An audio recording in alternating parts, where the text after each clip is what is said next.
Hello, good morning and welcome back to yet another vlog. ഇത് ഒരു Sunday വ്ളോഗാണ്. Usually ഞാൻ എപ്പോഴും പറയാറില്ലേ, സൺഡേ ആകുമ്പം എനിക്ക് കുറച്ചുകൂടി വർക്ക് ഉള്ള ദിവസമായിരിക്കും. But this Sunday is different. എനിക്ക് അധികം വർക്കൊന്നുമില്ല. ഒരു കംഫർട്ട് മീലൊക്കെ വെച്ച് സമാധാനത്തോടെ പീസ്ഫുള്ളി ആയിരുന്നു ഞാൻ എൻ്റെ വർക്ക് ചെയ്തത്. അപ്പോൾ അങ്ങനത്തെ ഒരു വ്ളോഗാണ് ഇത്. ആൻഡ് യു നോ വാട്ട്, ജാപ്പനീസ്കാരുടെ ഒരു സേയിങ് ഉണ്ട്, ഷിൻറിൻ യോക്കു എന്ന് പറഞ്ഞാൽ ഫോറസ്റ്റ് ബേത്തിങ് എന്ന് പറയും. അതായത് നേച്ചറിനോടൊപ്പം കുറച്ച് ടൈം സ്പെൻഡ് ചെയ്യാന്നുള്ളതാണ്. രാവിലെ എണീറ്റിട്ട് ഞാൻ കൂടുതലും എൻ്റെ മിക്ക വീഡിയോസിൽ നിങ്ങൾ കണ്ടു കാണും, ഇവിടെ എൻ്റെ ഒരു ഫ്രണ്ട് എന്താ പറയുക, വീട്ടിൽ നിന്ന് ഇറങ്ങിയ ഉടനെ, ഫ്ലാറ്റിൽ നിന്ന് ഇറങ്ങിയ ഉടനെ ഞാൻ ഈ ഒരു കാഴ്ചയായിരിക്കും കാണുന്നത്. അപ്പോൾ അവിടെയാണ് ഞാൻ കൂടുതൽ സമയം സ്പെൻഡ് ചെയ്യുന്നത്. അത് നമ്മുടെ മൂഡിനെ ലിഫ്റ്റ് ചെയ്യാനും നമ്മളെ സ്ട്രെസ് ഫ്രീ ആക്കാനും കാം ചെയ്യാനും ഒക്കെ ഹെൽപ്പ് ചെയ്യുമെന്ന് പറയും. ഫോറസ്റ്റ് ബേത്തിങ് ആണ് അതിൻ്റെ ലിറ്ററൽ മീനിങ് വരുന്നത്. ഫോറസ്റ്റിൽ പോയി ഹൈക്ക് ചെയ്യണമെന്നല്ല, പക്ഷെ നേച്ചറിൻ്റെ ആ ഒരു സൗണ്ടും ബേർഡ്സിൻ്റെ സൗണ്ടും അതിൻ്റെ ഒരു സ്മെല്ലും അത് നമ്മുടെ മൂഡിനും നമ്മുടെ സ്ട്രെസ് ലെവലിനും ഡൗൺ ആക്കാനും മൂഡിനെ അപ്ലിഫ്റ്റ് ചെയ്യാനും സഹായിക്കുന്നു പറയും. അപ്പം അങ്ങനെ എൻ്റെ forest bathing, my way of doing it, ഇത് കഴിഞ്ഞിട്ട് ഞാൻ കുറച്ച് ബുക്കൊക്കെ വായിച്ച് ഈ അടുത്തായിട്ട് വായിക്കാൻ തുടങ്ങിയതാണ്. കുറേ നാളായിട്ട് ആഗ്രഹിച്ച് വായിച്ച വേറൊരു ബുക്കാണിത്. ഞാൻ മിറക്കിൾ മോർണിംഗ് എന്ന് പറഞ്ഞൊരു ബുക്കിനെ പറ്റി നേരത്തെ പറഞ്ഞിട്ടുണ്ടായിരുന്നു. ഇത് ദ അറ്റോമിക് ഹാബിറ്റ്സ്. എനിക്ക് തോന്നുന്നു ഭയങ്കര ഫേമസ് ആണ്, മിക്ക ആൾക്കാർക്കും അറിയുന്നുണ്ടാവും ഈ ബുക്കിനെ പറ്റി. അതായത് ചെറിയ ചെറിയ ഹാബിറ്റ്സ് എങ്ങനെയാണ് അത് ഫ്യൂച്ചറിൽ ഇല്ലെങ്കിൽ നമ്മൾ അപ്കമിങ് ഡേയ്സിൽ ബെനിഫിറ്റ് ആക്കാന്നുള്ളതാണ് ആ ബുക്കിന്റെ മെയിൻ ഉദ്ദേശം. നമ്മുടെ ഇപ്പോൾ വീട്ടിന്റെ കാര്യങ്ങളായിക്കോട്ടെ, ഹോം മേക്കിങ്ങിന്റെ കാര്യങ്ങളായിക്കോട്ടെ, ചെറിയ ചെറിയ ചേഞ്ചസ് നമ്മുടെ ജീവിതത്തിൽ ഡെയിലി ബേസിസിൽ ചെയ്യുവാണെങ്കിൽ അത് ഫുള്ള് കമ്പൗണ്ട് ചെയ്തിട്ട് അതിന്റെ എൻഡ് റിസൾട്ട് നമ്മൾ ആഗ്രഹിക്കുന്ന പോലെ നമ്മുടെ ഗോളിന് എത്താനായിട്ട് സഹായിക്കും.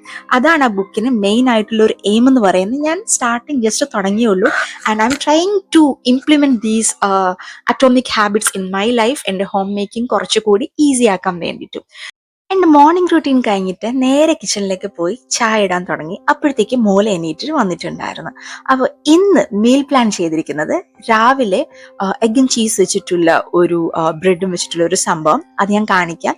ഇന്നലെ ഞാൻ ഷോർട്ടിൽ ഇല്ലെങ്കിൽ റീലിൽ ഇട്ടിട്ടുണ്ടായിരുന്നു, അത് കണ്ടിട്ടുണ്ടാവും മിക്ക ആൾക്കാരും മേ ബി. പിന്നെ ഉച്ചക്ക് ലഞ്ചിന് ഭയങ്കര കംഫർട്ട് ആയിട്ടുള്ള ഒരു മീലാണ്. അതായത് ചോറും മോരുകറിയും മീൻകറിയും, മുളകിട്ട മീൻകറിയല്ലേ, അതും മീൻ പൊരിച്ചതും, പിന്നെ പയറുതോരനും. അതാണ് മീൽ ഉച്ചക്ക് പ്ലാൻ ചെയ്തിരിക്കുന്നത്. എന്നിട്ട് രാത്രി ഈ മീൻകറി വെച്ച് തന്നെ പത്തിരിയാക്കാനാണ്. പിന്നെ നെക്സ്റ്റ് ഡേ എനിക്ക് ട്രാവൽ ചെയ്യാനുണ്ട്, അതുകൊണ്ട് മീൻകറി കുറച്ച് അധികം വെച്ചിട്ട് നെക്സ്റ്റ് ഡേ മോർണിംഗും നമ്മൾ പത്തിരിയോ ചപ്പാത്തിയോ എന്നൊക്കെ വെച്ചിട്ട് എടുക്കാൻ വേണ്ടി പറ്റുമല്ലോ.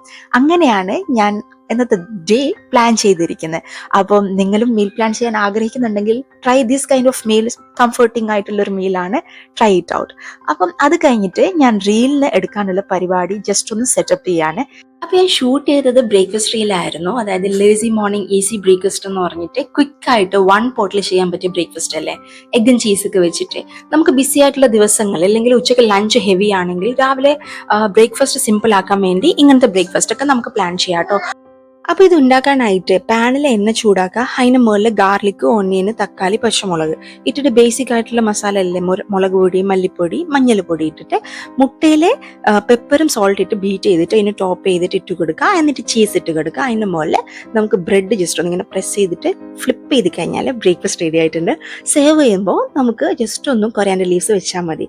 ഇത് വളരെ സിമ്പിളാണ്. അപ്പോൾ ഉച്ചക്ക് നമുക്ക് ഇങ്ങനെ ഹെവി ബ്രേക്ക്ഫാസ്റ്റ് ഉള്ളപ്പം രാവിലെ ഇത് ട്രൈ ചെയ്യുകയാണെങ്കിൽ അധികം സമയം നമുക്ക് കിച്ചണിൽ സ്പെൻഡ് ചെയ്യുന്ന ആവശ്യം വരത്തില്ല. അപ്പൊ അതും കഴിഞ്ഞ് ഞാൻ എല്ലാം ഒതുക്കി പിന്നെയാണ് ബ്രേക്ക്ഫാസ്റ്റ് ലഞ്ച് ഉണ്ടാക്കാനായിട്ട് കയറിയത്. അപ്പൊ ആദ്യം സ്ഥിരം പോലെ ചോറ് വേവിക്കാനായിട്ട് വെച്ചു.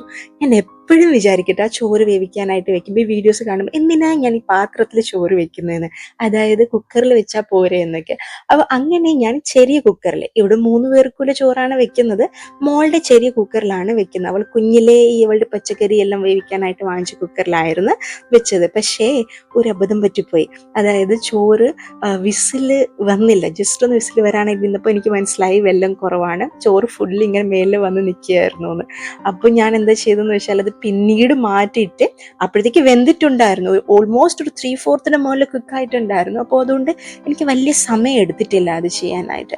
അതിൻ്റെ ഉച്ചയ്ക്ക് ഞാൻ പറഞ്ഞല്ലോ മീൻകറിയാണ്. ഞാൻ ഈ അടുത്ത് ഒരു റീല് കണ്ടിട്ടുണ്ടായിരുന്നു, മലപ്പുറത്ത് കല്യാണം വീട്ടിൽ മീൻ മുളകിട്ടതെന്ന് പറഞ്ഞിട്ട്. അപ്പോൾ അതൊന്ന് ട്രൈ ചെയ്ത് നോക്കാമെന്ന് വിചാരിച്ചു. യൂഷ്വലി ഞാൻ ഉണ്ടാക്കുമ്പോൾ ടാമറിൻ വാട്ടർ അല്ലേ, അതൊന്നും ഞാൻ മീൻകറിക്ക് ഒഴിക്കത്തില്ല, തക്കാളി വെച്ചിട്ടാണ്. ഇതും തക്കാളി അധികം വെച്ചിട്ടാണ് ഈ മീൻകറിയും ചെയ്യുന്നത്. പക്ഷേ ഇതിനകത്ത് ടാമറിൻ പ്യൂരെ ഒഴിക്കും കേട്ടോ. അപ്പം അങ്ങനെ അതിൻ്റെ പ്രിപ്പറേഷൻ സ്റ്റാർട്ട് ചെയ്തു. പിന്നെ മീൻ ഐക്കൂറായിരുന്നു വാങ്ങിച്ചത്, ചെറിയ ഐക്കൂറ, നല്ല അടിപൊളി ടേസ്റ്റ് ആയിരുന്നു കേട്ടോ. അപ്പം ഐക്കൂറ ജസ്റ്റ് ഒന്ന് ആദ്യം കഴുകാനായിട്ട് വെച്ച് ബാക്കി സവോള, തക്കാളി അതെല്ലാം പ്രിപ്പറേഷനൊക്കെ ചെയ്യുന്നുണ്ട്. സൈഡിൽ ചോറ് വേവുന്ന സമയം കൊണ്ട് ബാക്കി കാര്യങ്ങളൊക്കെ ഇങ്ങനെ ചെയ്യുന്നുണ്ട്. അപ്പൊ നമ്മൾ ഇങ്ങനെ പ്ലാൻ ചെയ്തിട്ട് ഓരോ കാര്യങ്ങൾ സ്റ്റെപ്പ് ബൈ സ്റ്റെപ്പ് നേരത്തെ കിച്ചണിൽ കയറുന്ന മുമ്പ് തന്നെ നമ്മൾ പ്ലാൻ ചെയ്തിട്ട് ഇതുപോലെ ചെയ്യുകയാണെങ്കിൽ വലിയ സമയമൊന്നും നമുക്ക് കിച്ചണിൽ ചെലവഴിക്കുന്ന ആവശ്യം വരത്തില്ല കേട്ടോ. എന്നിട്ട് മീൻ കഴുകുമ്പോൾ ഞാൻ എപ്പോഴും ട്രൈ ചെയ്യും, അതായത് അതിന്റെ സ്മെല്ല് പോവാൻ വേണ്ടി കുറച്ചൊന്നും അതിനൊന്നുമല്ല നമ്മൾ വിനീഗർ ഒഴിക്കും. അതിൻ്റെ കുറച്ച് മീൻ ബാക്കിയുണ്ടായിരുന്നു. അപ്പോൾ ബാക്കിയുള്ള മീന് എന്താ പറയുക, വെള്ളത്തിൽ ഒഴിച്ചിട്ട്, അതായത് ബൗളിൽ വെള്ളം ഒഴിച്ചിട്ട് നമ്മൾ ഫ്രിഡ്ജിൽ വെക്കുകയാണെങ്കിൽ നെക്സ്റ്റ് ഡേ എടുക്കുമ്പോൾ അത് ഫ്രഷ് ആയിട്ട് നിൽക്കുകയും ചെയ്യും. പിന്നെ പെട്ടെന്ന് മീനിൻ്റെ ആ ഒരു ഐസ് വിട്ട് കിട്ടുകയും ചെയ്യും കേട്ടോ. ഇവിടേക്ക് ആക്ച്വലി പറഞ്ഞാൽ ചിക്കനും അങ്ങനെയാണ് വെക്കുന്നത്. ഞാൻ എപ്പോഴും വിചാരിക്കും ചിക്കൻ അങ്ങനെ വെച്ചാൽ വെള്ളത്തിലിട്ട് വെക്കുമ്പോൾ ചിക്കൻ്റെ ടേസ്റ്റ് കുറയുള്ളൂ എന്ന്. പക്ഷെ ശരിക്കും പറഞ്ഞാൽ കുറയുന്നില്ല കേട്ടോ. ഞാൻ ട്രൈ ചെയ്തിട്ടുണ്ട്. അപ്പോൾ ചിക്കൻ നിങ്ങൾ ബാക്കിയുള്ള ചിക്കന് പിന്നീട് എടുക്കാനായിട്ട് ഫ്രിഡ്ജിൽ വെക്കുമ്പോൾ വെള്ളം ഒഴിച്ച് ചിക്കൻ വെക്കുകയാണെങ്കിൽ നെക്സ്റ്റ് ഡേ എടുക്കുമ്പോൾ ജസ്റ്റ് ഒന്ന് ടാപ്പ് ഓപ്പൺ ചെയ്താൽ ചിക്കൻ്റെ ആ ഒരു ഐസ് പോയി കിട്ടും. പിന്നെ ചിക്കൻ്റെ ഫ്ലേവർ അത്ര പോകത്തുമില്ല കേട്ടോ. അപ്പോൾ ട്രൈ ചെയ്ത് നോക്കാം. അങ്ങനെ മീൻകറിക്കുള്ള സംഭവം പരിപാടി തുടങ്ങിയിട്ടുണ്ട്. ചെറിയ ഉള്ളി വെച്ചിട്ടാണ് ഈ മീൻകറി ഉണ്ടാക്കുന്നത്. അതാണ് ഇതിൻ്റെ ഒരു എന്താ പറയുക, ഫ്ലേവർ എൻഹാൻസർ എന്ന് വേണമെങ്കിലും പറയാം. ചോറ് നേരത്തെ പറഞ്ഞ മാതിരി പാത്രത്തിലേക്ക് മാറ്റിയിട്ടുണ്ട്. മീൻകറിക്കുള്ള സംഭവം സൈഡിൽ റെഡി ആവുന്നുണ്ട്. അപ്പൊ മീൻകറിയിൽ ഞാൻ പൊതുവെ വെക്കുമ്പോൾ, ഞാൻ ഇടയ്ക്കിടയ്ക്ക് എൻ്റെ എല്ലാ വീഡിയോസിലും പറയുന്നത് എനിക്ക് തോന്നുന്നു, ഞാൻ കുക്ക് ചെയ്യുമ്പോൾ തക്കാളി കുറച്ച് അധികം ഇടുന്നുണ്ടെങ്കിൽ അത് പേസ്റ്റ് പരുവത്തിലാക്കിയിട്ടാണ് ഇടുക. ബിക്കോസ് വിട്ട് ഇങ്ങനെ നിൽക്കുന്ന എനിക്ക് ഇഷ്ടമല്ല. പിന്നെ ബേസിക് ആയിട്ടുള്ള മസാലാസ് അല്ലേ, മുളക് പൊടിയും മഞ്ഞൾപ്പൊടിയും വളരെ കുറച്ച് മല്ലിപ്പൊടി ഇട്ട് ഉപ്പ് ഇട്ട് ടാമറിൻ പ്യൂരി ഒഴിച്ചു. അത് അങ്ങ് തിളപ്പിക്കാൻ വെച്ച് എന്നിട്ട് സൈഡിലെ പയറൊന്നും ജസ്റ്റ് കട്ട് ചെയ്ത് കൊടുക്കുന്നുണ്ട്. ഈ പയർ ഉണ്ടാക്കുമ്പോൾ ഉണ്ടല്ലോ, ചിലർ തേങ്ങ ഇട്ടിട്ട് ചെയ്യും. പക്ഷെ എനിക്ക് വെറും മഞ്ഞൾ ഉപ്പ് ഇട്ടിട്ട് ഇഞ്ചി വെളുത്തുള്ളി ഇട്ടിട്ട് അങ്ങനെ ബേസിക് ആയിട്ട് ചെയ്യുന്നതാണ് ഇഷ്ടം. പിന്നെ ഈ അടുത്തായിട്ട് ഞാൻ ഈ പയർ ഉണ്ടാക്കുമ്പോൾ കുരുമുളക് അല്ലേ, ഹോളായിട്ട് പെപ്പർ അത് ഇട്ട് കൊടുക്കുന്നുണ്ട്. ഭയങ്കര നല്ലതാണ്. അത് ഇങ്ങനെ സൈഡിൽ കടിക്കാനും കിട്ടും, നല്ല രസമാണ്. പിന്നെ സൈഡിൽ മീൻകറി തിളക്കുന്നുണ്ട്. ഇനി ഇപ്പോൾ ഇതിന് മുകളിൽ നമുക്ക് മീൻ ഇട്ട് കൊടുത്തിട്ട് കുറച്ച് വെള്ളം ഒഴിച്ചിട്ട് മീൻ വേവുന്നവരെ വേവിച്ചെടുത്താൽ മതി. പിന്നെ എനിക്ക് ഭയങ്കര ഇഷ്ടമുള്ള സംഭവമാണ് മോരുകറി, തക്കാളി മോരുകറി. വളരെ സിമ്പിളാണ് ഉണ്ടാക്കാം. ശരിക്കും പറഞ്ഞാൽ പൊരിച്ച മീനും മോരുകറിയും ചോറും ആണെങ്കിലും അന്നത്തെ ഡേ സെറ്റാണ് എന്ന് വേണമെങ്കിലും പറയാൻ പറ്റും. പിന്നല്ലേ, ഈ ഓവറോൾ എൻ്റെ ഒരു കിച്ചണിനെ മാനേജ് ചെയ്യുന്ന ആ ഒരു അത് എളുപ്പമാക്കാൻ വേണ്ടി ഞാൻ ചെയ്യുന്നൊരു കാര്യം എന്ന് വെച്ചാൽ, എന്ത് സാധനം കുക്ക് ചെയ്യുമ്പോൾ വീണാലും അപ്പം തന്നെ തുടച്ചു കൊടുക്കുക എന്നുള്ളതാണ്. ഇത് ചിലപ്പം വലിയവർക്ക് പറഞ്ഞാൽ ഭയങ്കര സില്ലി ആയിട്ട് തോന്നിയേക്കാട്ടോ. പക്ഷെ ഇതുണ്ടല്ലോ, മേജർലി നോക്കുവാണെങ്കിൽ വലിയൊരു ഇമ്പാക്റ്റ് ഉണ്ടാക്കുന്ന ഒരു സംഭവമാണ്. ലാസ്റ്റത്തേക്ക് എല്ലാം കൂടി ഒതുക്കാനായിട്ട് വെക്കാതെ കഴിയുമ്പോൾ അപ്പം തന്നെ അതേ പാത്രങ്ങൾ ഇങ്ങനെ കഴുകിയെടുക്കുവാണെങ്കിൽ പിന്നീട് ആ പാത്രം കഴുകണമല്ലോ എന്നുള്ള ഒരു മൈൻഡില്ല നമുക്ക്. അത് ഭയങ്കര ഹെവി ആയിട്ട് നമ്മൾ മൈൻഡിൽ കിടക്കും കേട്ടോ. എസ്പെഷ്യലി നമ്മൾ വർക്കിനൊക്കെ പോകുന്ന ആൾക്കാരാണെങ്കിൽ പിന്നെ വൈകിട്ട് വന്നിട്ട് പാത്രം കഴുകുക എന്ന് പറയുമ്പോൾ നമ്മൾ വല്ലാണ്ട് ടയർഡാവും. അപ്പോൾ അതുകൊണ്ട് അപ്പം തന്നെ എന്ത് സംഭവം അപ്പം തന്നെ ഒഴിച്ചു കഴിഞ്ഞാൽ കഴുകി വെക്കുകയാണെങ്കിൽ നമുക്ക് അത്ര ഹെവി ആയിട്ട് തോന്നത്തില്ല. പിന്നെ ഐക്കോര തന്നെയായിരുന്നു പൊരിച്ചെടുക്കാനായിട്ടും എടുത്തത്. പൊരിക്കാനായിട്ട് ബേസിക് ആയിട്ടുള്ള സംഭവം മാത്രമേ ഇട്ടിട്ടുള്ളൂ, വലിയ മസാല ഒന്നും ചേർത്തിട്ടില്ല. വെറും മുളക് പൊടിയും മഞ്ഞൾപ്പൊടിയും ഇഞ്ചിയും ജസ്റ്റ് ഒന്ന് ചതച്ചിട്ട് ഇട്ടു. എന്നിട്ട് ഉപ്പ് ഇട്ടിട്ട് പൊരിക്കാനായിട്ട് സൈഡിൽ റെഡിയാക്കുന്നുണ്ട്. പിന്നെ പറഞ്ഞ മാതിരി മോരുകറിയാണ്. മോരുകറി ഉണ്ടാക്കാനായിട്ട് എല്ലാവർക്കും അറിയാമല്ലോ, അപ്പോൾ സ്പെസിഫിക്കലി ഇതിനായിട്ട് മെൻഷൻ ചെയ്യുന്നില്ല.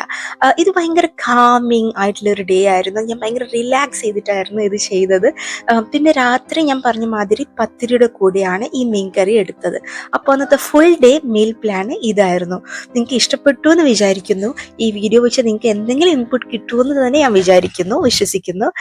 എല്ലാവർക്കും വീഡിയോ ഇത്ര നേരം കണ്ടതിന് താങ്ക് യു സോ മച്ച്.